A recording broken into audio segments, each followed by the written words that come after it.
Buenos días a todos. Gracias por estar con nosotros un miércoles más. Bienvenidos. El día de hoy tenemos el tema de decisiones en el cunero, problemas comunes, soluciones prontas. Mi nombre es Grecia Turrubiates, pediatra y coordinadora de este espacio de educación médica continua, y en nombre de la Escuela de Medicina y Ciencias de la Salud del Tecnológico de Monterrey les doy la más cordial bienvenida a nuestra sesión académica de pediatría. El día de hoy, como ya lo mencioné, veremos el tema de decisiones en el cunero, problemas comunes, soluciones prontas. Nuestra ponente del día de hoy es la doctora Aleida Monreal, quien a continuación voy a presentar brevemente.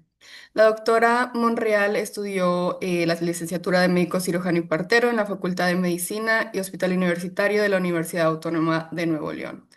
Posteriormente realizó su especialidad en pediatría y su subespecialidad en neonatología en el programa multicéntrico de especialidades médicas de Secretaría de Salud Tecnológico de Monterrey, aquí en Nuevo León, y actualmente se desempeña como neonatóloga y profesora de la subespecialidad de neonatología, aquí también en el programa multicéntrico de especialidades médicas del Tecnológico de Monterrey.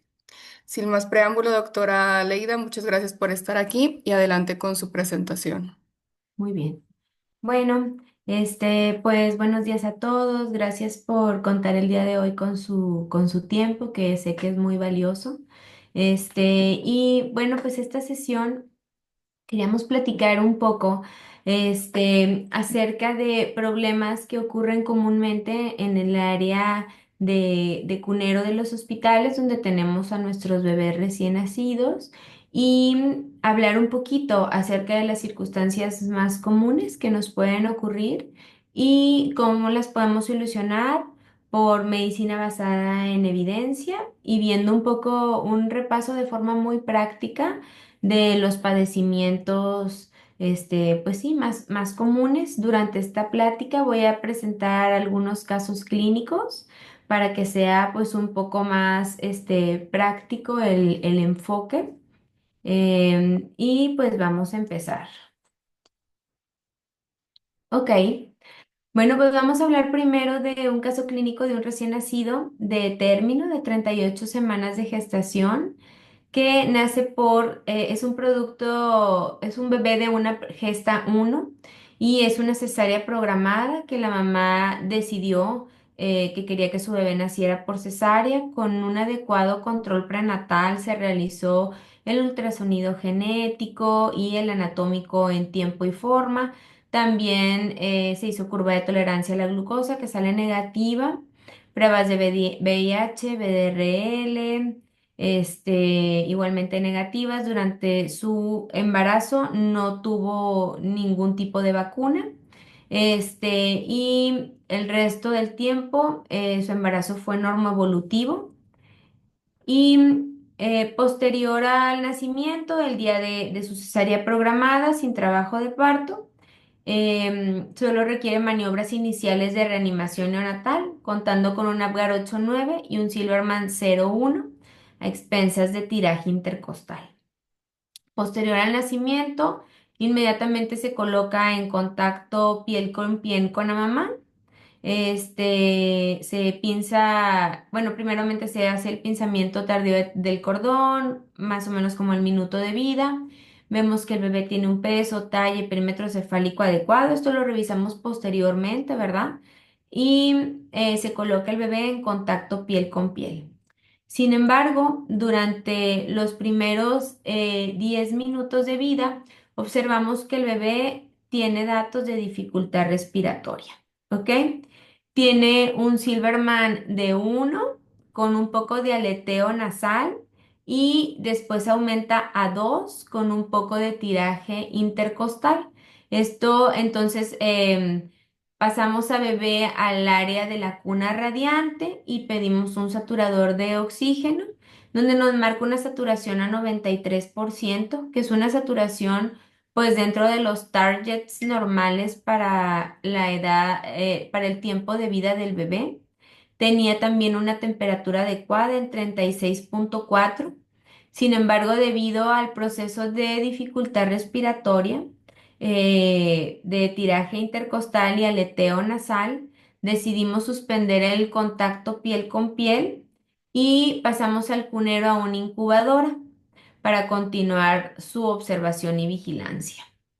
El bebé en el área de incubadora continúa con taquipnea, con frecuencias respiratorias entre 67 a 75 más o menos, y satura sin oxígeno en la incubadora de 92 a 94%.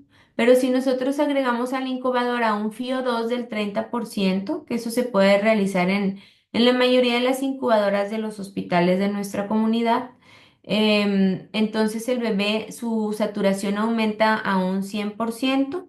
Sin embargo, continúa con episodio, o sea, continúa taquipnéico con aleteo nasal y tiraje intercostal. Voy a mostrar un pequeño video del bebé en unos momentos más. Pero, ¿qué es lo que nos dice la guía de reanimación en este momento? Bueno, que los pacientes que tienen cianosis persistente, dificultad respiratoria o cianosis y la frecuencia está mayor a 100 latidos por minuto, lo primero que tenemos que hacer es pasar a la cuna radiante, que fue lo que se hizo, posicionar y limpiar la vía aérea, porque puede ser un proceso obstructivo de las vías respiratorias y quizás limpiando la vía aérea y con eso mejoremos el estado clínico del paciente. También debemos de monitorizar al paciente y tomar la pulsoximetría y proveer oxígeno suplementario para mantener una buena saturación preductal. Vamos a ver aquí un videíto, espero que se pueda observar.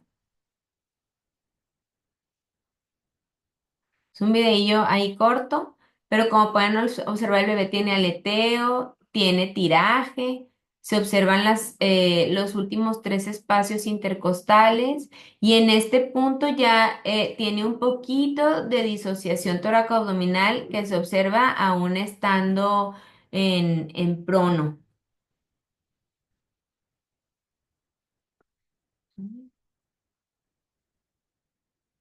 Ok. Entonces vamos a empezar a hablar un poquito acerca de la dificultad respiratoria en los bebés recién nacidos, ¿ok? Como sabemos, la escala que nosotros utilizamos para determinar la dificultad respiratoria y que es una escala ampliamente conocida es el Silverman-Anderson.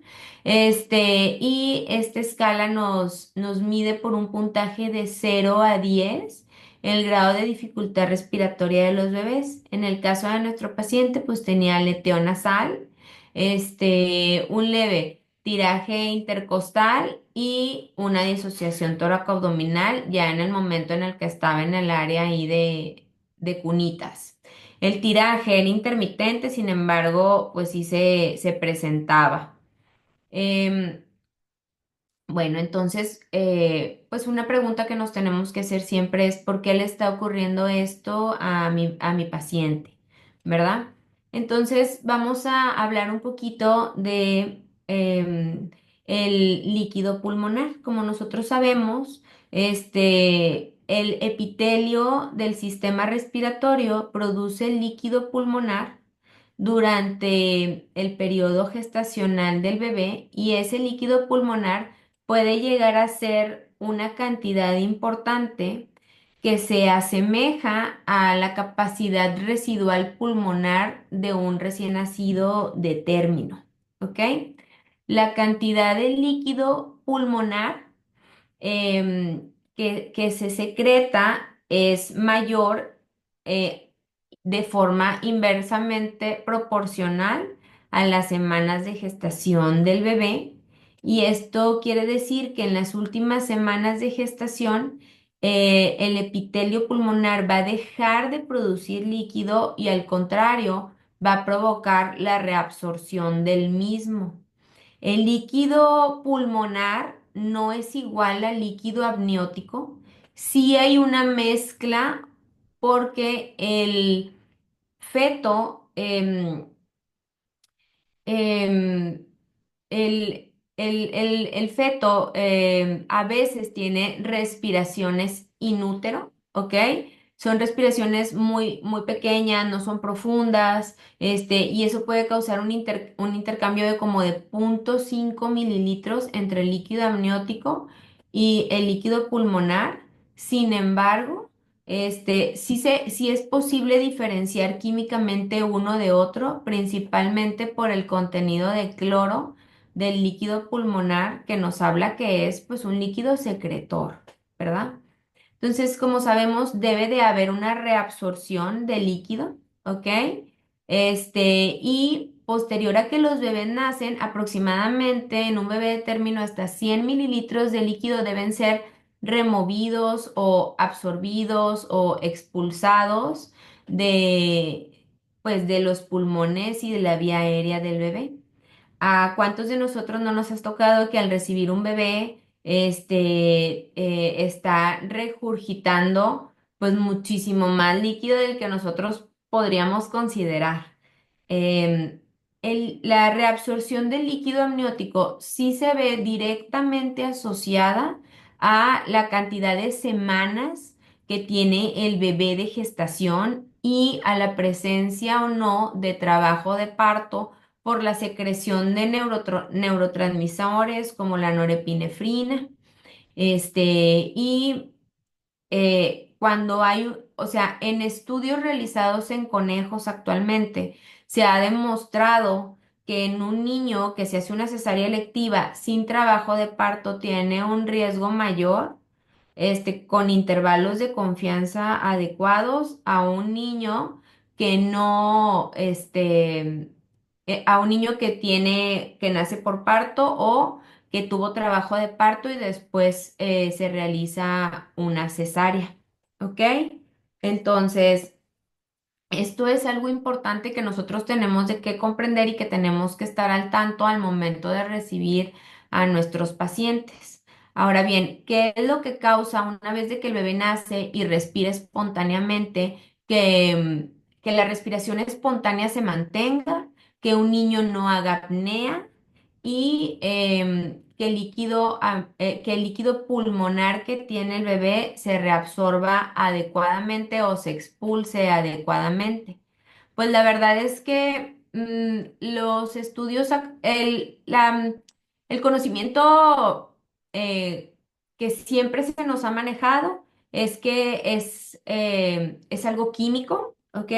Que habla muy bien de la oxigenación del niño, el pH y la concentración de CO2 en el organismo.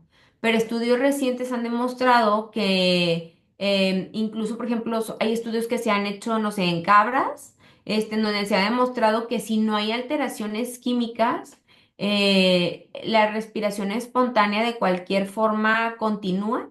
Y las últimas investigaciones refieren que lo que más se asocia a la reabsorción posterior al nacimiento, lo que más se asocia a la reabsorción de líquido pulmonar es la placenta y el separar al bebé de ella, o sea, el pinzamiento del cordón umbilical, ¿ok?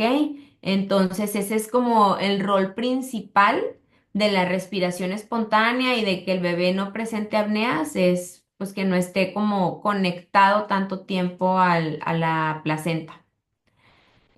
Como sabemos, después del nacimiento, pues al eliminar la circulación placentaria, hay un aumento en la resistencia vascular sistémica, una disminución en la resistencia vascular pulmonar, ¿ok? Cuando esto no ocurre es cuando nos encontramos con la hipertensión pulmonar persistente del recién nacido, que es uno de los diagnósticos diferenciales, ¿ok? Hay un cierre del foramen oval y un aumento de presión en el ventrículo izquierdo. Y pues hay aumento en la PaO2, ¿ok? Hay una expansión pulmonar, ¿sí? Y hay una vasodilatación pulmonar. Hay muchísimas causas no infecciosas de dificultad respiratoria en un bebé, como el bebé que les acabo de mostrar. Sin embargo, el considerar que es un bebé que tuvo un embarazo la madre normoevolutivo,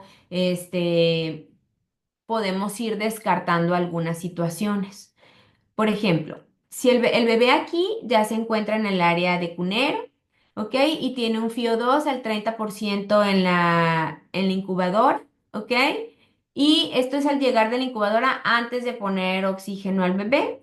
Al colocar el oxígeno, la saturación aumenta al 100%.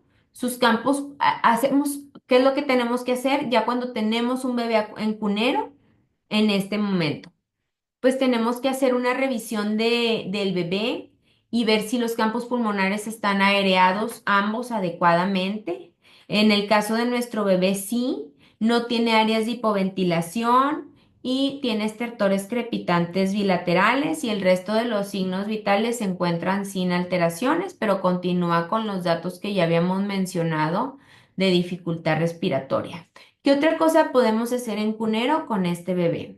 Bueno, algo que tenemos que descartar importante es la glicemia del bebé, a pesar de que la mamá haya tenido como una prueba de diabetes en el segundo trimestre como negativa. Si tenemos algún dato de sospecha de hipoglicemia, pues esto puede ocasionar dificultad respiratoria en el recién nacido y tenemos que descartarlo. Eso es algo que podemos hacer inicialmente en cunero. También podemos tomar una radiografía de tórax donde podemos descartar algunos defectos como fuga de la vía aérea, como fuga, sí, como un neumotórax, por ejemplo. Descartar procesos como una hernia diafragmática etcétera. Entonces, durante los primeros 60 minutos de vida del paciente, pues este no tuvo ni mejoría ni deterioro, entonces por eso se decide ingresar al área de UCIN, ¿ok? Esto es un poco del diagnóstico diferencial y cómo vamos a encontrar a los bebés dependiendo de la problemática que el bebé tenga, ¿ok? Los bebés, por ejemplo, que tienen pues síndrome de aspiración de meconio, pues es algo que vamos a ver y conocer desde el nacimiento y por lo general está precedido de un registro cardiotocográfico incierto, ¿ok? Hay bebés que tienen, por ejemplo, datos de neumonía. En estos bebés la dificultad respiratoria va normalmente en aumento. En cambio, la taquipnea transitoria del recién nacido es un bebé que se mantiene. Ujú. La taquipnea transitoria por lo general nunca requieren fíos mayor al 40% y en los casos de neumonía la dificultad cada vez va aumentando y el fío 2 también cada vez va aumentando y el niño cada vez requiere un poco más porque la neumonía causa un consumo de surfactante. ¿Ok? En casos de cardiopatías congénitas, pues las principales cardiopatías que afectarían a un niño en esta etapa mostrarían una taquipnea que sería más bien confortable, ¿sí? Y el paciente no mejoraría por lo regular con oxígeno o no alcanzaría las cifras meta de oxígeno que nosotros estamos buscando. ¿Ok?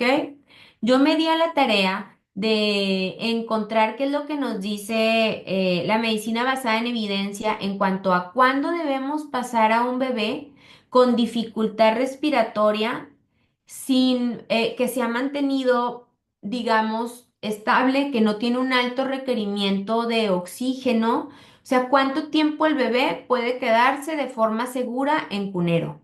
La verdad es que revisé muchísimos artículos al respecto, eh, los libros, también más básicos hasta los más, determinados hacia el pulmón del recién nacido y la verdad es que no hay, actualmente ahorita, no, o sea, sí se menciona que el periodo de transición de un bebé puede durar de 2 a 6 horas pero no se menciona que el bebé se debe de quedar en el área de cunero durante ese tiempo.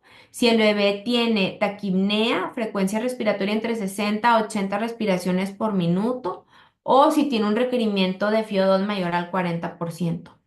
En nuestro caso, por ejemplo, nuestro paciente se quedó en cunero en lo que se estaba pues tramitando, viendo la información con los papás de sus niveles de seguro de gastos médicos, etcétera. ¿Ok? ¿Qué podemos hacer con el bebé? No o sea, ya una vez que hemos decidido pasar al área de terapia, digo, hay bebés también y nosotros nos enfrentamos a muchas situaciones en el área de medicina privada en donde, bueno, hay ocasiones en las que los papás pues no tienen un seguro de gastos médicos, como hay cuestiones logísticas que pueden atrasar el ingreso a terapia y algunas veces durante ese tiempo el bebé puede mejorar y superar la taquipnea transitoria o la dificultad respiratoria que el paciente tiene. pero o sea, no está indicado dejarlo por horas en el área de cunero esperando a que el niño presente una mejoría, porque aunque sí es posible, lo más probable es que si ya se ha mantenido por más de 60 a 120 minutos con dificultad respiratoria, ya está establecida una taquipnea transitoria y el paciente requiera una monitorización continua, una alimentación por sonda orogástrica y el uso probable de un apoyo ventilatorio no invasivo. Entonces, aquí vamos a hablar un poquito de lo que nos dice Cochrane acerca de cuáles serían las indicaciones que nosotros haríamos en nuestros pacientes. Por ejemplo, si estamos en el área de cunas y nosotros estamos en este proceso de que si el paciente va a pasar o no al área de USIN, nosotros podemos ir ayudando a nuestro paciente de la siguiente manera. Si tiene eh, una buena saturación, un requerimiento de oxígeno menor al 40% y el paciente tiene una frecuencia respiratoria entre 60 y 80, sí se puede alimentar al paciente por sonda orogástrica, entonces colocaríamos una sonda orogástrica y podíamos alimentarlo, ¿ok? También, si ya se ha tomado la decisión de pasar al paciente al área de USIN, podemos iniciar a tomar una biometría hemática y una gasometría venosa, ¿ok?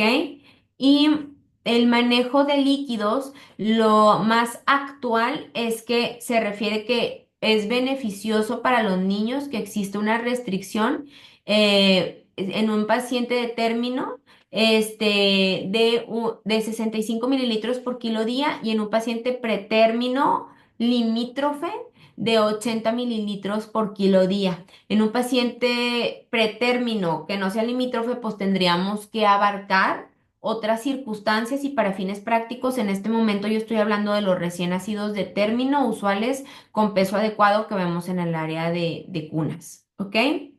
Ahora bien, cuando hacemos una restricción de líquidos, sí existe evidencia de que la taquimia transitoria puede durar al menos 13 horas menos, ¿ok? Este, y hay tres ensayos clínicos en donde se reporta que se requieren menores intervenciones. Sin embargo, estos ensayos clínicos, o sea, no son es decir, la diferencia no es significativa, ya que lo que ellos refieren como una menor intervención es la ventilación mecánica y solo es de que 4% a menos del 6%, pero esto es porque por lo general un niño con taquimnea casi nunca requiere ventilación mecánica.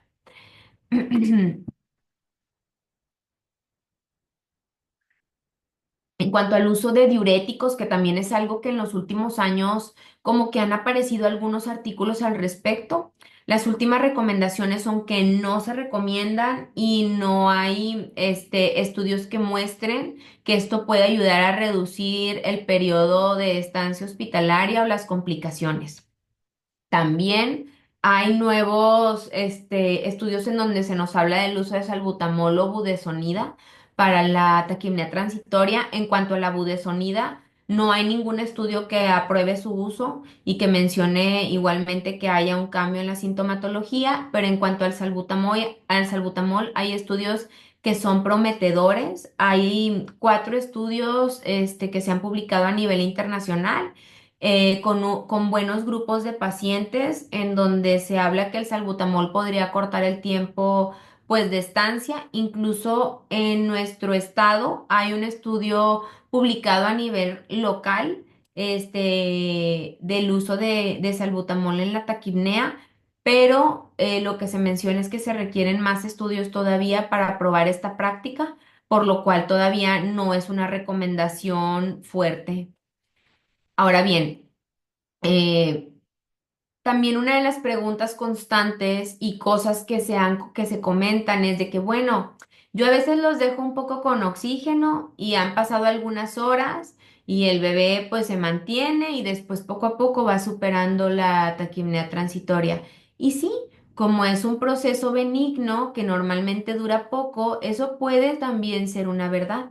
Sin embargo, no debemos olvidarnos de que el CPAP nasal sí reduce significativamente la taquipnea y puede reducirla a 9 horas hasta 30 horas, acorde al estudio que queramos citar, ¿ok?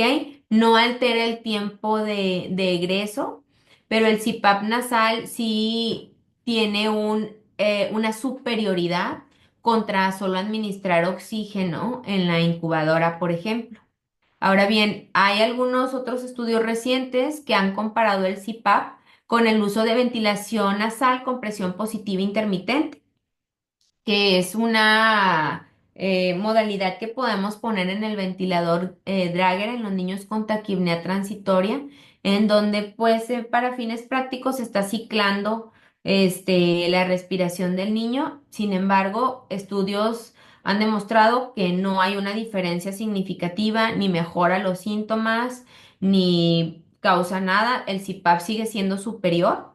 Y no hay información acerca del uso de cánulas de alto flujo, que también es algo nuevo que se haya intentado utilizar. El estudio como más fuerte, hablando de cánulas de alto flujo, es un estudio de no inferioridad que se realizó desde el 2018 y que pues no nos muestra una diferencia al respecto.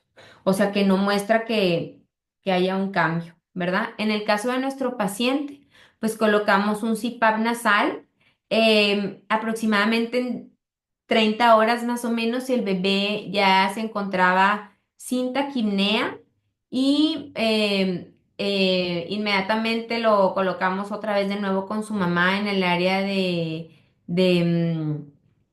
la UCIN y iniciamos la alimentación por succión en cuanto a su frecuencia respiratoria se regularizó. Vamos a pasar a otro caso, vamos a hablar de otro tema, importante. Vamos a hablar de un recién nacido que actualmente tiene 24 horas de vida. Él nació de 38,5 semanas de gestación por FUM, 39 por Capurro, una mamá de 36 años de edad, es una gesta 2, una cesárea previa y la mamá tenía un diagnóstico de diabetes gestacional en el segundo trimestre del embarazo. Se manejó con metformina. La mamá revisaba la glicemia diariamente, pero a veces sí tenía un buen control. Ella refiere que casi siempre, pero otras veces como que su control no era tan bueno. Refiere que una o dos veces por semana que sus niveles de glucosa no estaban tan bien y pues se ponía mucho las pilas ese día, al día siguiente ya estaban otra vez bien sus niveles. Y durante ese día. Entonces es una mamá que tuvo un buen control prenatal, no se realizó cultivo del estreptococo del grupo B, VIH, VDRL negativo, es un bebé que nace por cesárea y solo requiere pasos de reanimación inicial, se realiza pinzamiento tardío del cordón, y tiene un Apgar y un Silverman adecuado. Al nacer pesó 3,950, sus glucometrías del bebé se estuvieron monitorizando durante las primeras 24 horas y todas se mostraron sin alteraciones, pero recibimos una llamada telefónica a las 24 horas de vida por parte del personal de enfermería de cunas, que eso también nos ocurre frecuentemente, en donde nos refieren que presentó el bebé a un evento de cianosis que no se relacionó a la alimentación, que no se relacionó a un proceso de regurgitación y que estimularon al bebé y se recupera por sí mismo. Posterior a este evento, pues las enfermeras han notado que el bebé ocasionalmente tiene un temblor fino y lo observan completo orafacial, es decir, refieren que el bebé se ve rojo. Posteriormente, también refieren que el paciente presenta acrocianosis intermitente. Ah, este es el bebé ahí en el área de cunero, cuando pues se acude a valorar al paciente. Se ve que tiene una adecuada succión. Déjame, avanzo. Ok. Entonces, ¿qué es lo que podemos hacer con este bebé en el área de cunero posterior a revisar al bebé? Pues ver más o menos ir adelantando en el área de cunas. Bueno, pues solicitamos una nueva glucometría por sus antecedentes, que estaba en 60. Canalizamos una vía periférica y tomamos una VH-PCR, frotis de sangre periférica, calcio y glucosa. ¿Ok? La biometría hemática muestra una hemoglobina en 23,7, un hematocrito en 67, con un volumen corpuscular medio de 106,8, una concentración media de hemoglobina en 36,6 y el resto de exámenes dentro de lo normales, excepto las plaquetas que tenía 130,000 en el conteo y manuales 170,000. La glucosa sérica nos sale en 50, o sea, limítrofe, PCR negativa y un calcio dentro de parámetros, normales. Este es el frotis de nuestro paciente. Muy bien. Entonces vamos a hablar un poquito acerca de policitemia, que es una de las cosas que nos puede ocurrir y su diferencia con la hiperviscosidad. Primero que nada, debemos recordar que el hematocrito se puede relacionar con la altitud, ¿ok? Con el lugar de la toma de muestra, ya sea de una vena periférica, una vena central o un vaso capilar, ¿ok? Y el horario de la toma de muestra con respecto al nacimiento. Es decir, el hematocrito tiene un pico que se alcanza aproximadamente a las 6 a 8 horas de vida y después tiene un descenso del hematocrito, ¿ok? Policitemia e hiperviscosidad son términos que no son sinónimos, están asociados pero no son sinónimos. La policitemia, si es un hematocrito mayor a 65, ¿ok? Si está tomado en una vena periférica, 56, si está tomado desde el cordón umbilical, ¿ok?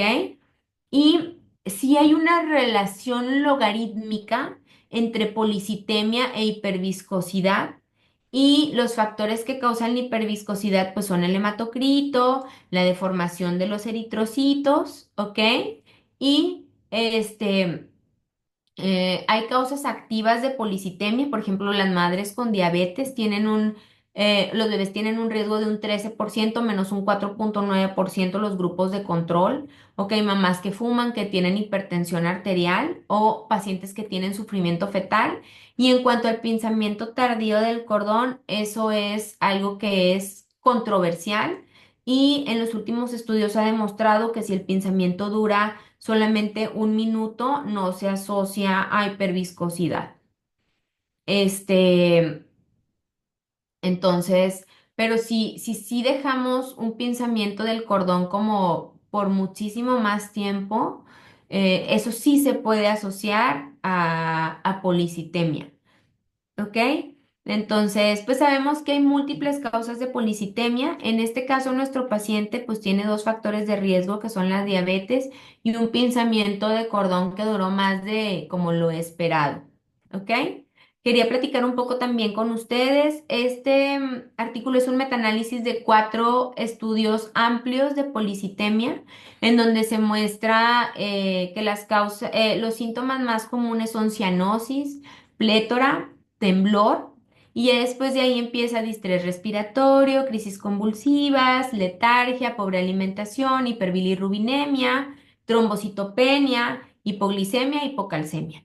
Como vemos, nuestros pacientes tenían algunos de estos síntomas, sin embargo, no tenía toda la sintomatología. Ahora bien, ya que tenemos un diagnóstico de policitemia, aquí, la policitemia es un tema que es bastante controversial todavía e incluso en nuestra época, porque ¿qué es lo que debemos hacer con el niño? ¿Cómo lo debemos hacer? ¿En cuánto tiempo lo debemos hacer? ¿Ok? Y entonces, bueno, en resumen, y así como esta diapositiva nos muestra así como todo, así en fines prácticos, los pacientes asintomáticos que no tienen ningún síntoma y por alguna razón encontramos una policitemia, ¿ok? Solo hacemos una monitorización continua mientras la policitemia sea menor a 70. Los pacientes sintomáticos que tengan una policitemia mayor a 65, en este metaanálisis dice que debemos hacer una hemodilución.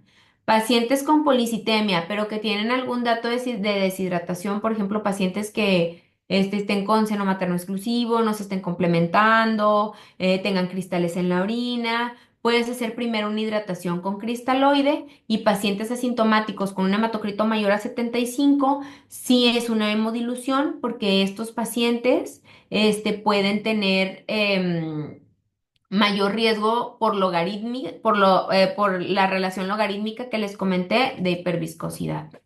Ahora, la hemodilución es un procedimiento que puede también, es un procedimiento que es invasivo, que sí se puede hacer por vía periférica, pero la mayoría de las veces se recomienda hacerlo pues, por vía central, aunque hay algunos estudios que dicen que las dos son equiparables y que si puedes hacerlo por vía periférica, pues lo puedes realizar. Y cada vez los artículos se acercan más a que primero hidrates al paciente y que no hagas la hemodilución de primera instancia, a menos que tengas un hematocrito mayor a 75 o que tengas un paciente con síntomas serios o síntomas que van empeorando con un hematocrito mayor a 65. ¿Ok? Entonces, la terapéutica, si se fijan, continúa siendo controversial porque incluso dentro de los estudios más recientes, todavía hay un grupo de pacientes que se quedan como en un área gris, en donde no te dice muy bien qué es lo que debes de realizar con los pacientes. Entonces, el objetivo de la hemodilución es reducir la resistencia vascular pulmonar, mejorar el flujo cerebral, corregir problemas de hipoglicemia, mejorar el flujo renal y la hemodilución no muestra que en un futuro el bebé vaya a tener un mejor desenlace neurológico. O sea, el objetivo es tratar la hiperviscosidad y las complicaciones que esta puede causar en el momento, no como en el futuro, ¿ok? Entonces, ¿qué es lo que podemos hacer con estos bebés? Depende aquí puse por ejemplo en la vía oral, depende del paciente y se debe de evaluar cada paciente de forma individual. Si bien las guías dice que sí se puede continuar la vía oral de forma parcial con con una cantidad no igual a la que debería de comer el niño, ¿ok? Esto también es variable acorde a los síntomas gastrointestinales del paciente. Si es un niño que está muy distendido, que el abdomen está doloroso, que está regurgitando constantemente, quizá lo mejor sería por el momento dejar en ayuno y iniciar con solo hidratación intravenosa, pero también se puede continuar la vía oral de forma parcial más la hidratación intravenosa. Se recomienda en un niño de término que sea de 100 mililitros por kilo día en las primeras horas de tratamiento, entre 24 a 48 horas, pero esta incluso es una recomendación 2C, que como sabemos a nivel de evidencia es todavía débil como recomendación, incluso en la actualidad, y no hay un artículo o una guía amplia en donde se hayan juntado un número más grande de pacientes y se haga como una comparativa con mayor hidratación, por ejemplo. Sí menciona que la glucosa debemos de mantenerla en nuestro plan de líquidos entre 6 a 8 y un calcio entre 100 a 200, incluso entre 50 a 200, dependiendo cómo esté el calcio inicial y la vía que estemos usando para hidratar a nuestro paciente. ¿Ok? Es importante considerar aquí que nuestro paciente va a estar requiriendo laboratorios durante los próximos días cada 24 horas. Y también es importante considerar que si vamos a hacer una hemodilución es más sencillo, pero no es la única forma de hacerlo por una vía central. Entonces, bueno, pues considerar cuál es la vía que vamos a utilizar desde un inicio para evitar un máximo, evitar al máximo como invadir tanto al paciente. Se menciona que hay que vigilar el hematocrito y las plaquetas cada 24 horas. Si las plaquetas empiezan a bajar, ese es un dato de hiperviscosidad, porque no es que las plaquetas bajen per se, sino que se empiezan a ir como a la periferia del vaso sanguíneo. Entonces, cuando tú tomas la muestra, no traes las suficientes plaquetas contigo y tienes que hacer como un conteo manual para ver, visualizar las macroplaquetas, por ejemplo. Este, tenemos que tomar también bilirrubina, porque estos pacientes por lo general también pueden tener hiperbilirrubinemia por la destrucción de los glóbulos rojos y tenemos que estar vigilando la glicemia capilar porque un 12 a 40% de los pacientes pueden tener hipoglicemia y un tercio de los pacientes puede tener una bilirrubina pues ahí elevada. Este, este es el artículo que les mencioné, que no hay una muestra de cuál es de que el paciente no mejora si tú haces una hemodilución en cuanto a neurodesarrollo, eso se mantiene igual, pero sí la hemodilución está pues más que todo destinada a mejorar al paciente en los demás aspectos que puede ocasionar la hiperviscosidad. En el caso de nuestro paciente, durante sus primeras 24 horas de estancia hospitalaria, a pesar de estar alimentado por sonda orogástrica en una porción y estar con un plan de líquidos asociado, el paciente presentó niveles altos de hiperbilirrubinemia. Se requirió doble fototerapia, además sus niveles de glicemia se fueron haciendo cada vez limítrofes y la succión se fue haciendo más lenta. Se realizó una hemodilución y posterior a la hemodilución tuvo una hemoglobina de 17,5, un hematocrito de 54,6, todo el resto de los valores dentro de lo normal. El bebé pudo ser egresado a casa, y después de hacer la hemodilución se notó un cambio extraordinario en el bebé, era un bebé mucho más despierto, toleraba mucho mejor la vía oral, tenía una succión muchísimo más efectiva. Y no sé si todavía tengamos tiempo, pero bueno, voy a tratar de hacer este caso como más pronto. El caso es que es un recién nacido de término, que nace por parte autóxico, tuvo un periodo expulsivo prolongado, se coloca en contacto piel con piel materno y paterno y se decide pasar alojamiento conjunto y durante durante todo su primer día de vida, sin ninguna problemática. Y a las 24 horas de vida encontramos una micción con cristales. Solamente había tenido dos micciones previas sin ninguna alteración, que dos micciones previas para el primer día de vida, de hecho, es lo usual que un bebé debe de tener. Está con leche materna exclusiva y los papás la refieren ahí un poco nauseosa a las 30 horas de vida y a sus 32 horas de vida presenta un vómito sanguinolento. Ok, en los bebés recién nacidos que tienen un vómito con sangre, hay que buscar, lo primero es que no haya consumido y que la mamá se haya lastimado el pecho, que no tenga una grieta y no haya consumido sangre materna. También que no tenga una deficiencia de vitamina K, que se puede presentar en uno de cada 10.000 niños que no tienen vitamina K, pero que una vez que tienen la vitamina K no debería de presentarse. Úlcera por estrés o gastritis, esofagitis que se haya lastimado. En el caso de nuestro paciente, pues no tuvo un cefalomatoma o sangrado del cordón umbilical, que eso nos habla de que, bueno, que haya consumido factores de coagulación no lo tenía, tampoco antecedentes infecciosos, no había tenido melena el paciente, la mamá sí tenía dos grietas visibles en un pecho y se solicita la prueba APT Downy en el cunero. Como sabemos, esta prueba sí es muy buena para diferenciar la hemoglobina fetal de la hemoglobina adulta, pero no se realiza en todos los hospitales. Y cuando se realiza, a veces no la hacen en el aspirado gástrico y solo la hacen en el meconio. ¿Ok? Entonces, esta es una problemática actual en la que yo creo que todos nos hemos enfrentado, que a veces no tenemos la manera de hacer el estudio que al niño le toca. ¿Ok? Entonces aquí pues tenemos que hacer una revisión exhaustiva, ver que el paciente se encuentre estable, que no tenga ningún dato de palidez o choque, vigilar estrechamente y acudir a ver bien al paciente en el área de cunas, ¿ok? Porque sí es un reto diagnóstico si no podemos hacer esta prueba, ¿ok?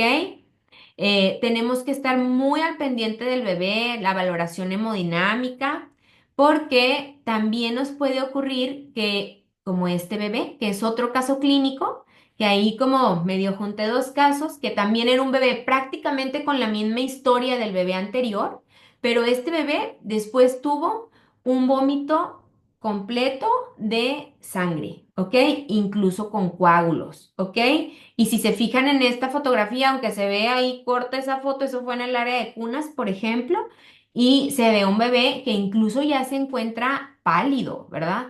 El manejo obviamente es diferente entre uno u otro bebé. El primer bebé lo podemos mantener en vigilancia.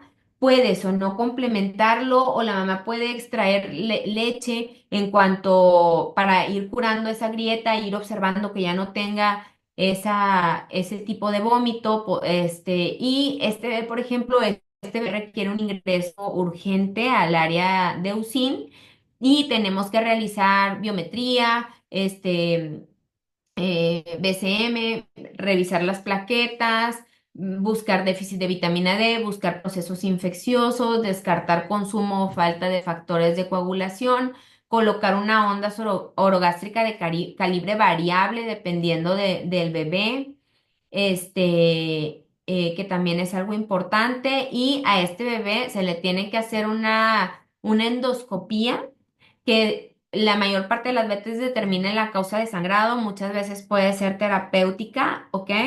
Pero aquí también la endoscopía depende mucho de que el bebé esté hemodinámicamente estable para poder realizarla. Y hay veces que los bebés pueden, como en el caso de este bebé, desarrollar un choque hipovolémico. ¿Sí? Y el bebé empieza con taquipnea, taquicardia, hipotensión, coloración pálida, llenado capilar lento, oliguria y finalmente estupor. ¿Ok? Se recomienda utilizar omeprazol intravenoso y ocreotide, que a veces también es difícil de conseguir en nuestra comunidad. Se habla en algunos artículos del sucralfato, pero la verdad es que no hay una clara evidencia. Lo que se menciona más es el ocreotide. Y hay que iniciar una reanimación con líquidos que inicialmente es con cristaloide y dependiendo del estado del estado del bebé, puede ser una transfusión de 10 a 15 mililitros por kilo dosis. Incluso hay veces que se requiere retransfundir al paciente y si se requiere retransfundir al paciente, a veces también tenemos que transfundir hemoderivados como plasma y plaquetas. En el caso de este bebito, en el caso del primer bebé, presentó ningún otro sangrado, se pudo ir a casa con la mamá.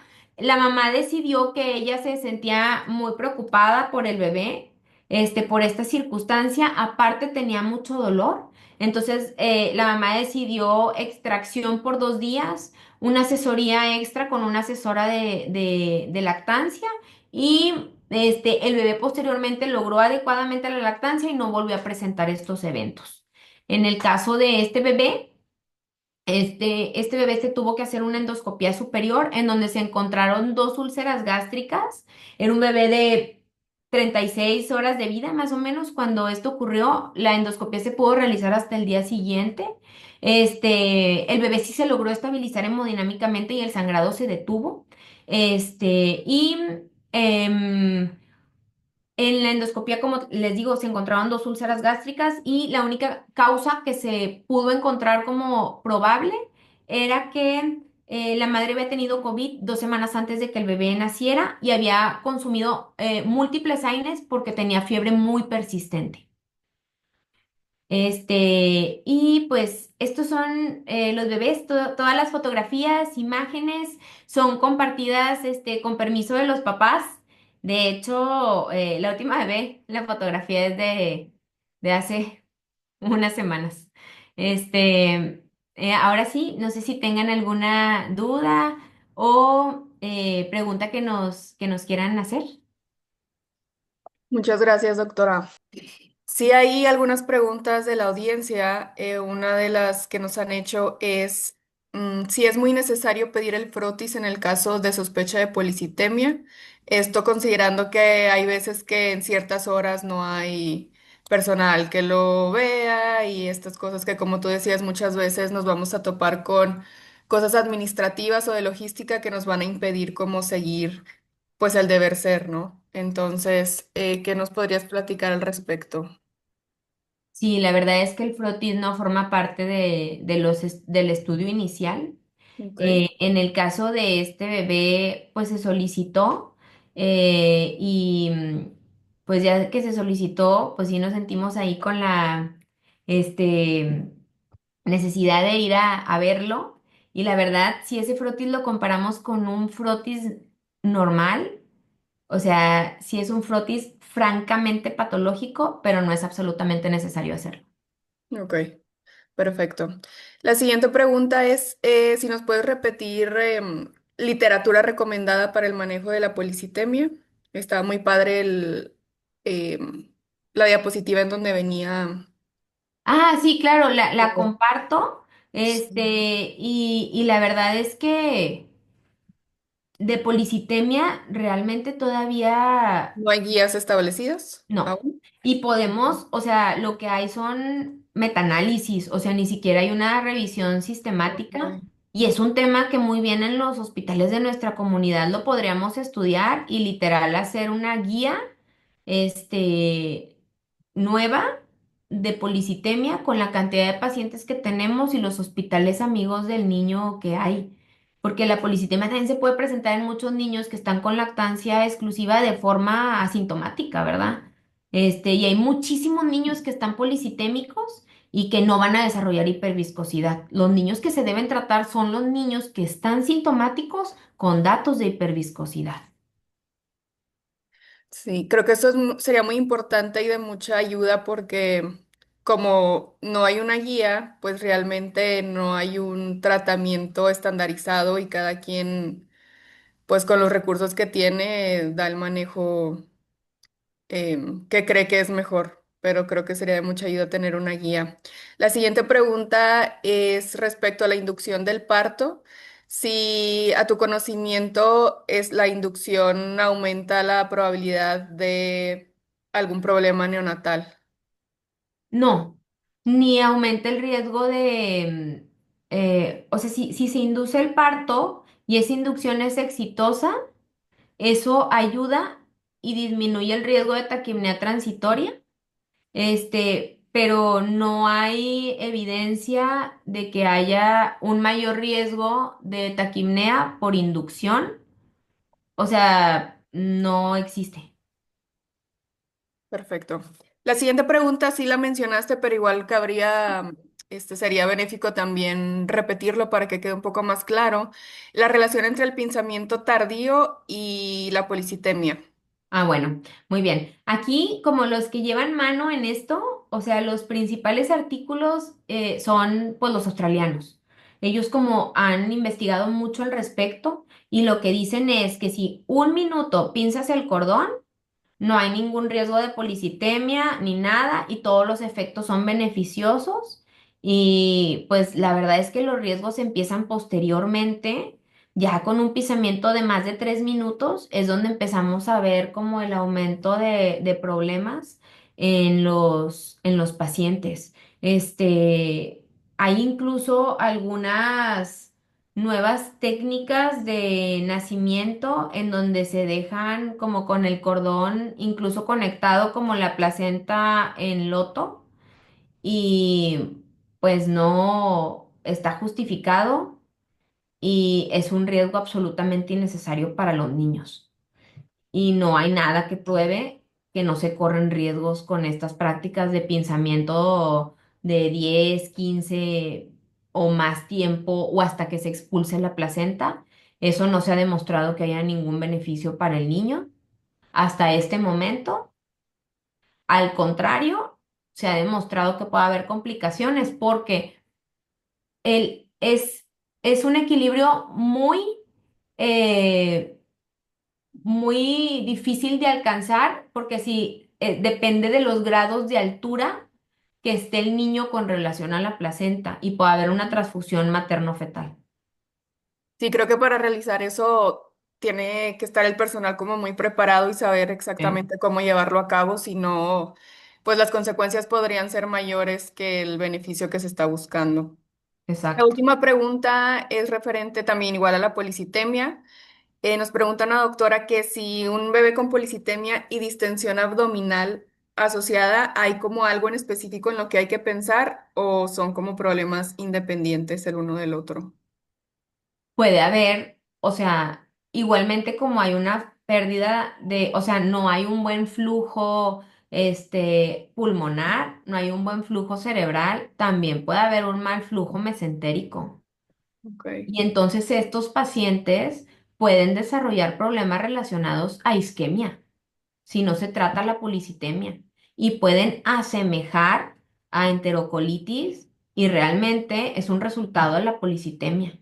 Entonces, si tenemos un paciente, o sea, si es un síntoma común, pero si vemos un paciente que realmente se ve una mayor distensión abdominal, o sea, una mayor distensión abdominal, una total intolerancia a la vía oral, un niño con el abdomen doloroso, ese niño no debe de comer y ese niño tiene datos de hiperviscosidad. Y esos niños tenemos que vigilar su gasto urinario y tenemos que vigilar muy bien su estado neurológico porque eso los acerca a una hemodilución.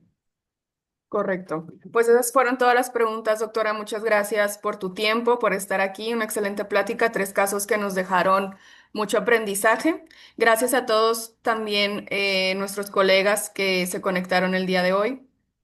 Y nos vemos el próximo miércoles con nuestra última sesión de este mes. Veremos algo relacionado al tema de reanimación neonatal. Entonces los esperamos. Muchas gracias a todos. Gracias, doctora Monreal, y nos vemos el próximo miércoles. Gracias, hasta luego. Bye bye.